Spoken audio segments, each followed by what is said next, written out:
여러분 안녕하세요. 캐나다 토론토에 사는 꼬리에 꼬리를 무는 영어의 저자 디자이너 한호림입니다. 그리스 신화 속에는 그 당시 정도의 그 수준의 인간들이 상상한 그 별의별 괴물들이 다 나오죠. 바다에서 선원들을 유혹해서 죽이는 사이렌이 있었고 사람 잡아먹는 외눈깔 괴물 거인도 있죠. 그중에 소름 끼치는 그 대가리가 9개 달린 물뱀 히드라 얘기는 지난 3회에 걸쳐서 했고요. 히드라에서 나온 물이라는 말 하이드로로 하여 이런 고급 어휘들을 건졌죠. Hydrant, hydrophobia, hydrocarbon, hydrofoil, hydrotherapy, hydrodynamic, hydrangea, dehydration. He almost died of dehydration. 항상 우리가 중요시해야 할 건요. 그리스 신화는 무슨 박제나 말라 죽은 미라가 아니라는 겁니다. 고대 그리스 신화를 통해서 현대 서양 문화와 고급 영어를 내 것으로 하는 거죠. 그러다가 이야기가 꼬리를 물어 옛 서양의 요새들을 위에서 내려다보면 오각형 형태로 되어 있다는 얘기까지 했죠. 그러면 오늘은 서양의 요새들은 왜 오각형 구조로 설계됐는가를 제가 제작한 이미지들과 함께 이야기로 나눕니다. 서양의 성의 개념은 우리나라나 중국과 같은 성벽, 성곽 스타일이 아니고 거의 철통 같은 요새 형태로 되어 있죠. 어제 한 예를 들어볼게요.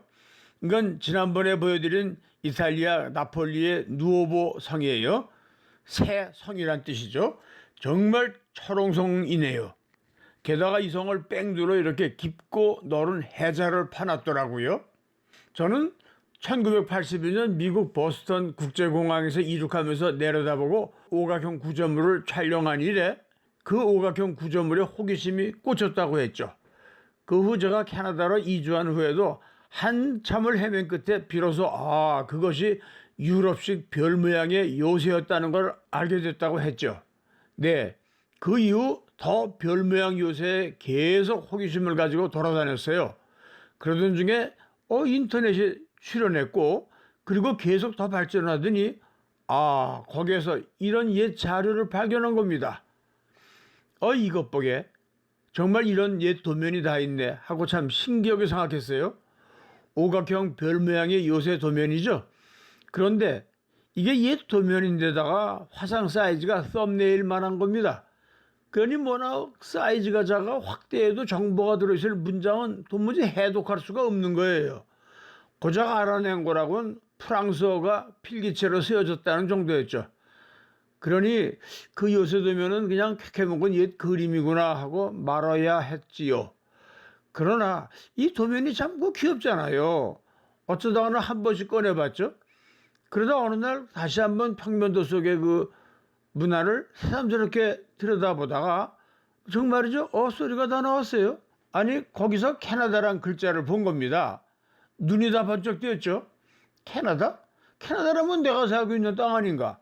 그러면 혹시 이 오각형 요새 도면이 캐나다에 있는 어떤 요새의 도면이란 말인가? 그래서 더 자세히 확대해서 들여다보니까요. 프랑스어이긴 하지만요. 이게 요새 이름이 아닐까 싶은 글자가 보이더라고요. 보세주루 요새. 그럴 때 이 좋은 인터넷 검색 세상이 와 있었으니까 보세주루 그거 하나를 단서로 찾아봤죠. 크게 기대하진 않았어요. 근데요, 네, 맞았어요. 그 요새가 정말 캐나다에 있더군요. 캐나다 동부 대서양변에 뉴브런즈윅주와 노바스코샤주의 딱 접경, 그 지협에 있는 겁니다. 이럴 수가. 게다가 제가 대서양 여행으로 그 근처를 몇 번이나 지나쳤던 곳이더라고요. 그래, 가봐야지. 그런데요, 거기는 사실 참 엄청 먼 곳이에요. 제가 사는 토론토에서 동쪽으로 꼭 2,000km 떨어진 곳이에요. 왕복이면 4,000km예요. 서울, 부산에 딱 10배 거리니 안 멀어요? 그러나 내가 옛 도면으로만 보았던 요새가 거기 진짜로 있다는 걸 알고 호기심에 거길 안 가볼 수가 있나요? 그래서 아내와 함께 출발을 했죠. 온타리오 호수를 따라 동쪽으로 세인트 로렌스 강변을 따라서 수도 오타와를 지나서 몬트리올을 지나서 그 불어권 퀘벡을 지나서 그다음에 미국의 북쪽을 국경을 통과하면서 남으로 내려와 드디어 2,000km를 운전하여 뉴브런즈윅 보세주로 요새가 있는 곳에 도착했죠. 가니까 그야 당연하죠. 있더라고요. 네, 안내판을 보니까 1751년 프랑스가 건설했고 1755년 영국군이 그걸 점령했다는군요.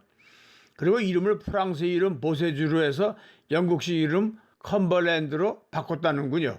보니까 이 요새는 원래 기본이 토성이더군요. 그 성은 필요에 맞추어 부분적으로 돌로 건축된 것이었는데 워낙 오래되다 보니 그 세월 속에 토성 부분은 좀 내려앉아 있더군요. 그 당시에는 이렇게 생겼던 거죠. 잠시지만 자 보세요. 별 모양의 요새 안에 군인들 숙소도 있고 그렇죠? 자 여기가 입구예요. 들어가 봅시다. 무슨 요새가 이래? 이런 소리가 나오겠죠? 그게요.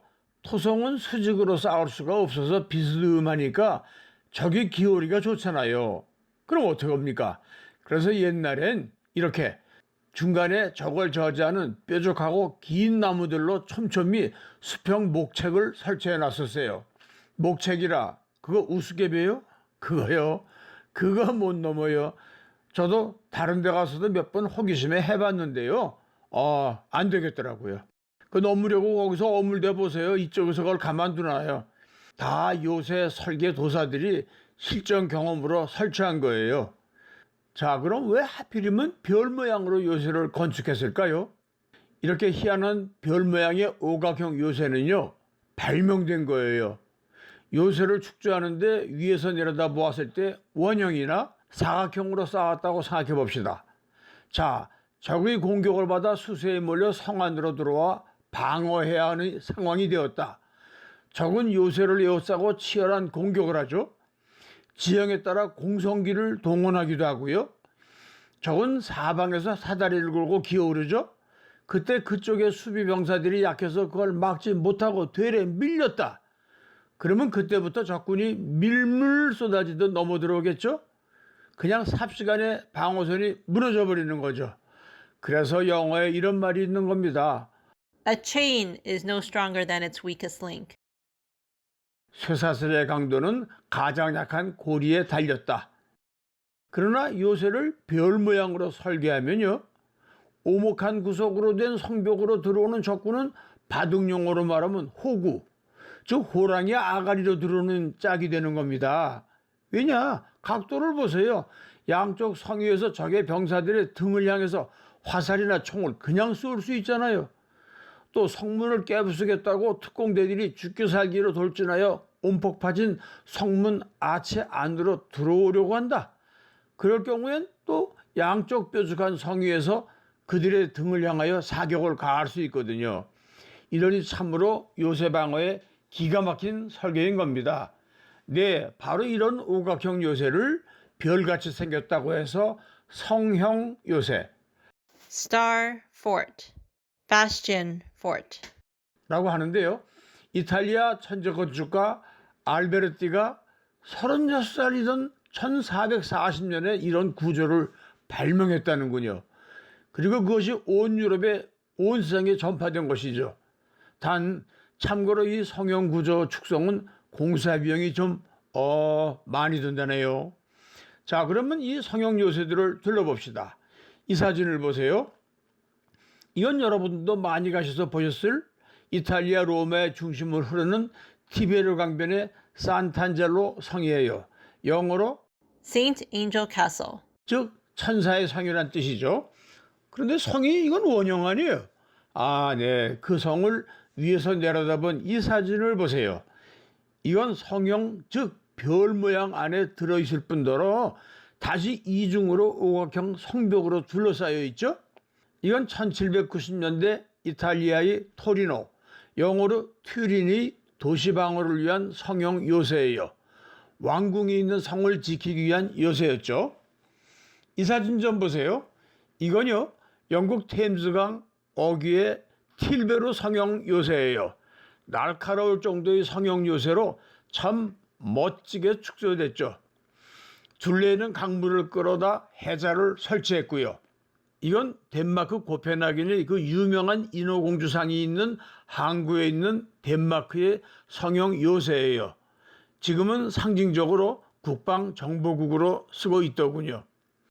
이것은 러시아의 상트페테르부르크의 네바 강에 있는 페트로파플롭스크 성형 요새예요. 스웨덴 해군의 공격으로부터 도시를 지키기 위해 전체를 요새화했답니다. 이건 스페인이 건축한 태평양 연안 멕시코의 아카풀코 요새예요. 아카풀코는 아름다운 휴양 도시라 갔었는데 거기서도 그 해적들의 습격을 막느라고 이런 요새가 다 건축되어 있더라고요. 그리고 식민지 등으로 유럽의 영향을 받은 아시아 국가들도 이런 요새가 있는 겁니다. 사진은 특히 350년간이나 네덜란드의 지배를 받은 인도네시아의 성형 요새예요. 어때요? 유럽과 똑같죠? 오늘은 서양 문화로 성형 요새에 대해서 대화를 나눴습니다.